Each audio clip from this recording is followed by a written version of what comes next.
மகம், இந்த மகத்தில் பிறந்தவர்கள் ஜகத்தை ஆழ்வார்கள் அப்படின்னு ஒரு பழமொழியே இருக்கு.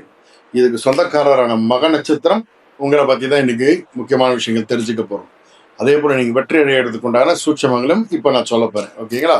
அகம் பிரம்மாஸ்மி. இந்த மகத்துல பிறந்தவங்க அத்தனை பேருமே ஜகத்தை ஆள முடியுதோ இல்லையோ, ஆனா நீங்க இருக்கக்கூடிய இடத்துல நீங்க தான் தாதா, நீங்க தான் வெயிட்டு, நீங்க தான் தலைமையானவர். ஓகேங்களா? கேது பகவான் தான் உங்களுடைய அதிபதி. ஓகேங்களா? எல்லா செல்வங்களையும் பெறும் அம்சம் உங்க ஜாதகத்துல உண்டு. நினைச்சதை முடிக்கிற வரைக்கும் அதை ஏதாவது செஞ்சு அதை முடிக்கக்கூடிய வல்லமை பெற்ற ஒரு பெரிய ஆள் நீங்க. ஓகேங்களா? அடிக்கடி கற்பனை உலகத்தை போய் உட்காந்து திடீர்னு பார்த்தீங்கன்னா அப்படி பயங்கர கற்பனை அப்படி இப்படின்னு லைஃப் ஸ்டைலே வேற மாதிரி யோசிக்க ஆரம்பிச்சிருங்க. அதே போல் உங்ககிட்ட யாராவது விவாதம் பண்ணா வேஸ்ட், ஏன்னா நீங்க தான் கட்சியில் ஜெயிச்சிருக்கீங்க. ஓகேங்களா? அதே போல நல்ல தெய்வ பக்தி, நல்ல ஒரு தெய்வத்துடைய அனுகிரகமும் பக்தியும் இருக்கக்கூடிய ஆள் நீங்க. வாழ்க்கையில சாதிக்கணும், ஏதாவது ஜெயிக்கணும் அப்படின்ற ஒரு நினைப்பு எப்பவுமே உங்க வாழ்க்கையில இருந்துட்டு இருக்காங்க. அதே போல் நம்மளுடைய சாஸ்திரங்கள் என்ன சொல்லுதோ அந்த வழிமுறைகளை பின்பற்றி வாழக்கூடிய அந்த அம்சம் உங்க ஜாதகத்தில் உண்டு.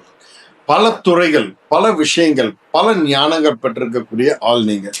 கோபம் வந்தா வச்சுக்கோங்க, உடனே மறந்துடுவீங்க. ஆனா அந்த கோபத்துடைய எண்ணம் உள்ளுக்குள்ள இருந்துட்டே இருக்கு. எல்லார்கிட்டையும் அன்பு காட்டணும்னு நினைக்கக்கூடிய ஆள் தான் நீங்க. அதே போல எல்லாருமே சுறுசுறுப்பா இருக்கணும் அப்படின்ட்டு அவங்களே வேலை வாங்கக்கூடிய ஆளும் நீங்க தான். ஓகேங்க?